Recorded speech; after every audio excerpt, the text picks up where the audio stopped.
Hello everybody, I'm Lumpy the Pumpkin, and I am here to welcome you back to the Jay the Reader channel, where we talk about everything books, spooky stuff, and middle grade horror. If that sounds interesting to you, make sure you hit that like and subscribe button. It is greatly appreciated. Now sit back and try to relax, because this video will give you goosebumps.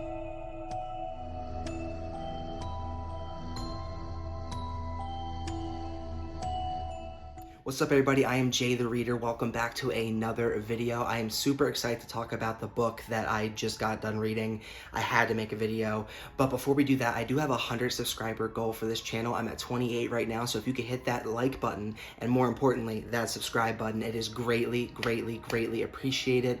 If you just hit that subscribe button, welcome to the Jay the Reader family. We talk about everything spooky stuff here, books mainly, but we do cover some Goosebumps episodes. So yeah, thank you for doing that if you did. I appreciate every single one of my subscribers I have now, and yeah, let's jump into the book. Today we are talking about Slappy Beware. This book is awesome, this book is awesome, this book is awesome. There you go. I could end the video there and just tell you to read it, but I'm not going to. I'm going to give you a little more background. There's not going to be any spoilers in here, because this came out in 2022. I don't want to give anything away. I want you all, after you're done watching this video, to go on Amazon or wherever you buy books from and buy this book. It's like $11.99. That's the most expensive I've seen it online. I got it for, I think, $12.99. So yeah, it's cheaper on Amazon. But yes, go out and buy this book and read it. Do it. What's cool about this book is that it is the 30th anniversary book that Stine put out for it's like a love letter to Goosebumps. He put this out for the Goosebumps 30th anniversary, and it shows just in the cover art. It's a hard cover. It's just beautiful. Like, it's a sight to behold, and the inside is even better. Like, look at that. Like, look at that, it's Slappy all over it. It's amazing. This book really dives into the origins of Slappy. Like, it goes back in time, 200 years, and shows you where Slappy came from. It's awesome.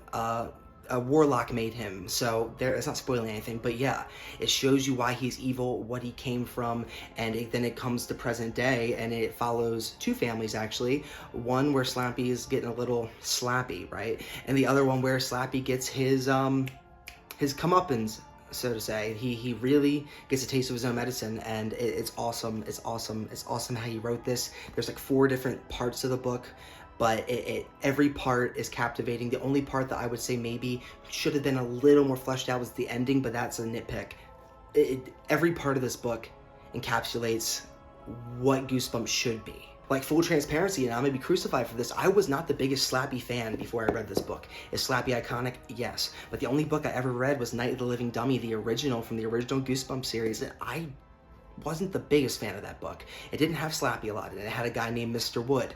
Mr. Wood's in here. But this book ties together that book so much better, and it makes a lot of the unknown about that book and some of the confusion about that book make a lot more sense. This book really is not a kind of a prequel. It just explains so much about the Slappy lore that I was confused about after reading Night of the Living Dummy, the original Night of the Living Dummy, because Slappy's really not in that book until like the last page. He's in the book the whole time, but he's not alive until the last page. So yeah, this book really is just in depth, and it made me understand why people love Slappy so much. I could be wrong, don't quote me on this, but I do believe that this is a tie-in to the Slappy World books. It's not, maybe very loosely, I heard, loosely tied in. You don't have to read the Slappy World books to read this. I haven't read any other books involving Slappy except the first Night of the Living Dummy, and this book made complete sense to me, and I really enjoyed it. But yeah, I think this is kind of tied into the Slappy World book series. So when it flashes to the modern time in this book, like to the present day, and when I say modern, I mean modern, they have cell phones and stuff. It's a very modernized Goosebumps.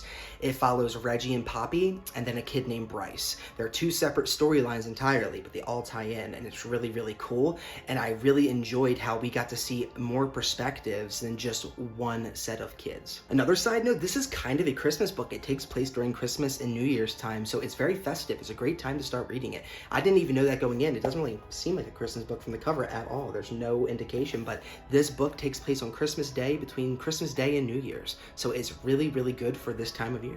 One last thing I'll say about this book is that it has a lot of cool bonuses in it, as it is a special edition and a 30th year anniversary. In the back of the book, you have, after the epilogue, you have like Slappy iconic moments and like insults, and then he has an interview with Slappy. Like, Stine wrote an interview between him and Slappy. I think that's awesome. I loved that. Overall, I think this is a 10 out of 10 book, and I mean that with every part of me. A 10 out of 10 book. You have to read this. If you like Goosebumps and you want to just see what a modern day Goosebumps feels like, this is the one to get. Awesome book. It made me appreciate Slappy 10 times more than I did after reading the original Night of the Living Dummy. I get Slappy now, and I'm going to be reading all of the Slappy World books, and I'm also going to be reading the rest of the Night of the Living Dummy books because Slappy's in those. This thing is awesome. Pick it up. Like I said at the beginning of this video, after this video is over, hop on Amazon, buy this. You will not regret having this in your collection. Even if you're not a collector, you will not regret reading this book. Amazing, amazing, amazing stuff here. This is all I have for you guys today. I hope you enjoyed this video. I appreciate every single one of you watching. I really do mean that, and all of my subscribers. Like I said in the beginning of this video, if you subscribed to this video and like this is the video that made you subscribe, welcome to the Jay the Reader family. We talk about middle grade horror, Goosebumps, spooky stuff all year round. Again, God bless you guys, and I'll catch you in the next one.